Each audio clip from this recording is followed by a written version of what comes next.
आजकल हर कहीं आपने लोगों के मुंह से एक वर्ड जरूर सुना होगा जिसके बारे में बहुत सारी बातें होती है और लोग कभी कभी सोचने पर मजबूर हो जाते हैं कि कहीं ये हमारे साथ तो नहीं जुड़ा है या फिर हमारे अपने चाहने वालों के साथ। और उस वर्ड का नाम है डिप्रेशन। जी हाँ दोस्तों, डिप्रेशन ऐसा मूड डिसऑर्डर होता है जो हमारे सोचने, समझने और बिहेव करने के तरीकों पर नेगेटिव इफेक्ट डालता है। दुनिया के करीब 350 मिलियन लोग डिप्रेशन से अफेक्टेड हैं, जिनमें से कुछ को अपनी पूरी जिंदगी में बहुत ही थोड़े टाइम के लिए डिप्रेशन फील होता है, जबकि कई लोगों को होने वाला डिप्रेशन बहुत ही लंबा और सीरियस होता है, जिसे मेजर डिप्रेसिव डिसऑर्डर या मेजर डिप्रेशन कहा जाता है। इसमें सुसाइडल थॉट्स यानी कि आत्महत्या करने जैसे थॉट्स आते हैं, गहरी निराशा और बेचैनी बनी रहती है। डिप्रेशन में रहते हुए डेली एक्टिविटीज पूरी करना भी बहुत ही मुश्किल लगने लगता है। कई बार इसके सिम्टम्स बहुत ही ज्यादा साधारण यानी कि ऑर्डिनरी दिखाई देते हैं, जैसे मूड स्विंग होना, बहुत उदासी या थकान फील होना या चिड़चिड़ापन रहना। लेकिन इन्हें नॉर्मल बिहेवियर समझ कर के इग्नोर नहीं किया जा सकता, क्योंकि ये डिप्रेशन हमारे माइंड पर बहुत ही गहरा और नेगेटिव असर डालता है।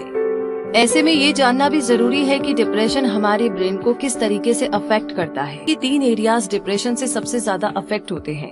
पहला है हिप्पोकैम्पस, दूसरा है एमिगडेला, तीसरा है प्री फ्रंटल कॉर्टेक्स।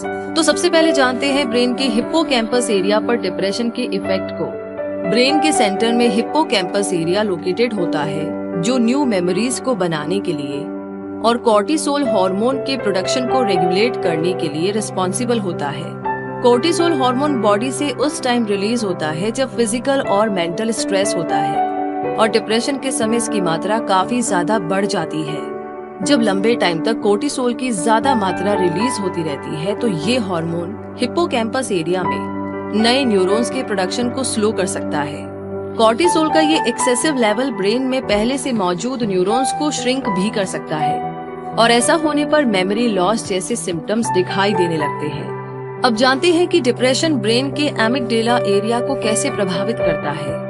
ब्रेन का एमिगडेला एरिया फियर और प्लेजर जैसे इमोशनल रिस्पॉन्सेस के लिए जिम्मेदार होता है। रिसर्च ये बताती है कि जिन लोगों में डिप्रेशन होता है उनकी ब्रेन में एमिगडेला एरिया ज्यादा बड़ा होता है और ज्यादा एक्टिव भी होता है।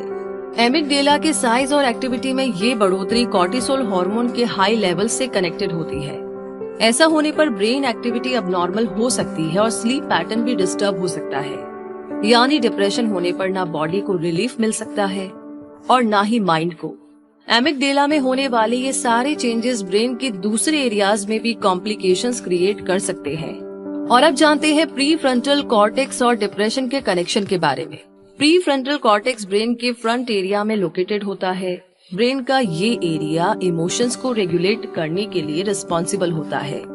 साथ ही मेमोरीज बनाना और डिसीजंस लेना भी ब्रेन के इसी एरिया का काम होता है। लेकिन जब कॉर्टिसोल हार्मोन बहुत ज्यादा मात्रा में लंबे टाइम तक रिलीज होता रहता है तो ये एरिया भी श्रिंक हो जाता है। नॉर्मली कॉर्टिसोल लेवल्स मॉर्निंग में हाईएस्ट रहते हैं और नाइट में लो हो जाते हैं, लेकिन ऐसे लोग जो डिप्रेशन खासकर मेजर डिप्रेसिव डिसऑर्डर से ग्रस्त होते हैं उनमें कॉर्टिसोल लेवल्स हमेशा हाई रहता है। यानी सुबह से रात तक कॉर्टिसोल लेवल हाई बना रहता है, जो कि ब्रेन फंक्शंस को नेगेटिवली अफेक्ट करता रहता है। कॉर्टिसोल हार्मोन ब्रेन पर सबसे ज्यादा असर डालता है और इस हार्मोन का लेवल ब्रेन के फिजिकल स्ट्रक्चर और केमिकल एक्टिविटीज दोनों को अफेक्ट करता है, और इसके प्रभाव से डिप्रेशन एक नॉर्मल ब्रेन पर हमला बोल देता है। डिप्रेशन ब्रेन इन्फ्लेमेशन का कारण भी बन सकता है।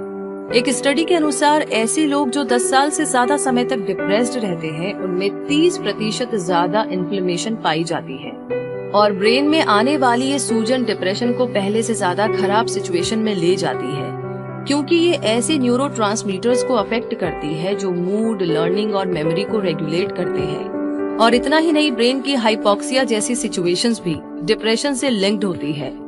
हाइपोक्सिया में ब्रेन में ऑक्सीजन की कमी हो जाती है और सफिशिएंट अमाउंट में ऑक्सीजन नहीं मिलने से ब्रेन सेल्स में इन्फ्लेमेशन होने लगती है। कई बार ब्रेन सेल्स में इंजरी भी आ सकती है और ब्रेन सेल्स डेड भी हो सकती है, यानी कि मर सकती है। ऐसा होने पर लर्निंग, मेमोरी और मूड नेगेटिवली अफेक्ट होते हैं। डिप्रेशन के सिम्टम्स बॉडी में देखे जा सकते हैं, लेकिन ब्रेन को डिप्रेशन कैसे अफेक्ट करता है ये कुछ वक्त के बाद बिहेवियर में होने वाले चेंजेस से ही पता लगाया जा सकता है। डिप्रेशन से सर दर्द, बैक पेन और थकान जैसे ऑर्डिनरी सिम्टम्स के अलावा हार्ट डिजीज और स्ट्रोक का खतरा भी बहुत ज्यादा बढ़ जाता है। तो दोस्तों, डिप्रेशन एक सीरियस मूड डिसऑर्डर जरूर है, लेकिन सही समय पर इसका इलाज लेकर आप इसे ठीक भी कर सकते हैं। इसके लिए ब्रेन में कॉर्टिसोल हार्मोन और दूसरे केमिकल्स के अमाउंट को बैलेंस किया जा सकता है, जिससे हिप्पोकैम्पस में होने वाले श्रिंकेज और मेमोरी प्रॉब्लम को ट्रीट किया जा सकता है। इसके अलावा मेडिकेशन की मदद से भी डिप्रेशन के ब्रेन पर पड़ने वाले नेगेटिव इफेक्ट्स को दूर किया जा सकता है। और इस बात का विश्वास रखिए कि अगर कोई प्रॉब्लम आई है तो उसका सोल्यूशन जरूर है। बस आपको उस प्रॉब्लम के एक्सपर्ट के पास पहुंचना है, और आपको नहीं पता है कौन एक्सपर्ट है तो प्लीज आप जो मेंटल स्ट्रेस पर काम करते हैं उनसे कांटेक्ट कीजिए। वो आपको दवाइयां नहीं तो थेरेपीज होती है, उसके थ्रू भी आपसे कम्युनिकेट करके आपकी प्रॉब्लम को सॉल्व कर सकते हैं। और विश्वास कीजिए, आपके दोस्त और आपके रिश्तेदार जो भी आपके क्लोज है, प्लीज आप उनसे पहली फुर्सत में सबसे पहले आप उनसे बात कीजिए। अपने दिमाग में आपने जो दुनिया बसा रखी है उससे बाहर निकलने की कोशिश कीजिए। कि डिप्रेशन के ब्रेन पर पड़ने वाले इम्पैक्ट के बारे में हमने इस वीडियो में जो भी इन्फॉर्मेशन शेयर की है वो आपके लिए मददगार साबित होगी और आप अपनी मेंटल हेल्थ का पहले से ज्यादा ध्यान रखेंगे। तो आगे भी ऐसी इनोवेटिव और इंटरेस्टिंग जानकारियां लेने की शेयर कीजिए कि ये वीडियो आपको कैसा लगा, या इस टाइम आप क्या फील कर रहे हैं कि आप डिप्रेशन से फ्री है, या आपको लगता है कि हाँ किसी लेवल पर डिप्रेशन आपके अंदर है। और अगर ऐसा लगता है तो आज हम कहेंगे कि अपना ख्याल रखने के साथ, अपना फिजिकल हेल्थ का ख्याल रखने के साथ